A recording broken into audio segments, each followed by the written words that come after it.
The Knives Out series, directed by Rian Johnson, came at a time when I feel like the world was gagging for a revamped new version of the classic murder mystery plot of many detective stories. In the last few years, all we've really seen is adaptations of classics that we consider classic murder mysteries within the film genre. And it's really nice to see a new and fresh perspective of this genre, and that's what we got with the Knives Out movie. Starring incredible actors such as Daniel Craig and Josh O'Connor, the newest rendition strays away from the formatting the first two movies took on. Daniel Craig is back as the all-knowing detective Benoit Blanc as he visits a church in a small town in New York. Josh O'Connor plays an assistant priest to the ever-egotistical Monsignor Jefferson Wicks, the victim of our tale.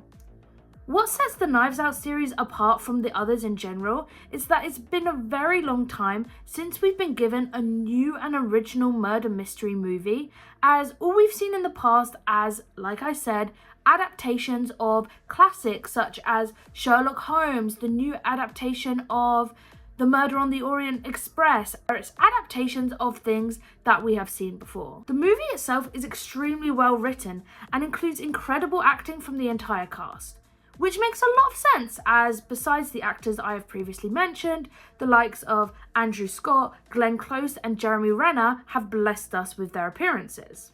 Although watching Daniel Craig put on his deep southern accent is not anything new at this point, as we've seen it in both the movies that came before this one, we learn a little bit more about his origins and get a little context on the rationale of his thinking. The movie's main setting, being in a church and surrounding parish, allows Craig's character to talk about growing up religious and his recent attitudes towards faith. Throughout the movie, an emphasis on miracles and belief is at the forefront and plays an interesting role in the investigation into the murder. When you mix religion into an environment that is innately secular and based in logic and evidence, it can sometimes come across as a mockery to those who have faith. When the inevitability of the truth comes forward, it can seem like the two themes were not blended together in a way that was cohesive. This movie, however, treats both topics as equally as important as each other and also plays a very vital role in the makeup of the characters and also the motives behind why they would want to commit the crime. Benoit Blanc himself reminds me a lot of the fictional Poirot, as both of them have an unexplained aura. When they enter a room, they make people listen. I wouldn't be surprised if Daniel Craig came out and said he was in some way inspired by Poirot as a character, even though Benoit Blanc is a modern entity that deserves all the praise and credit I will be affording him in this video. Josh O'Connor did an excellent job as being the quote-unquote sidekick for Blanc during this movie. His inner conflict with himself and his own morality was an excellent subplot that affected key parts of the movie in a way that felt interlinked and captivating.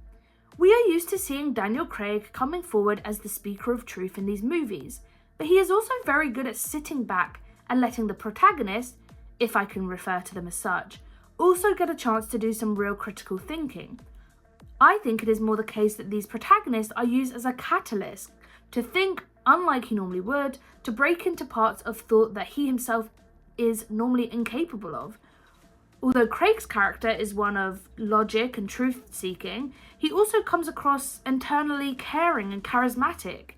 Even in the worst situations that a person can go through, I would still consider this movie a comedy. And it's really hard to present a movie as a comedy when it does surround themes of death, police investigation, and battles with faith. And I think this movie does a really good job of finding the humor in these situations with subtlety and also in obvious gags and bits. I think it's really successful on all fronts. What makes it so immensely unique is the ability to mix genres in a way that feels seamless and intentional. It allows the characters to go on their own personal journey while allowing us as the audience to go through our journey as we debate within ourselves the motives, the opportunities, and the methods of the crime. The cinematography of the movie is drenched in religious iconography, and the gothic nature of the church, as well as the characters that inhabit it, makes the watching very interesting and appealing to the eyes.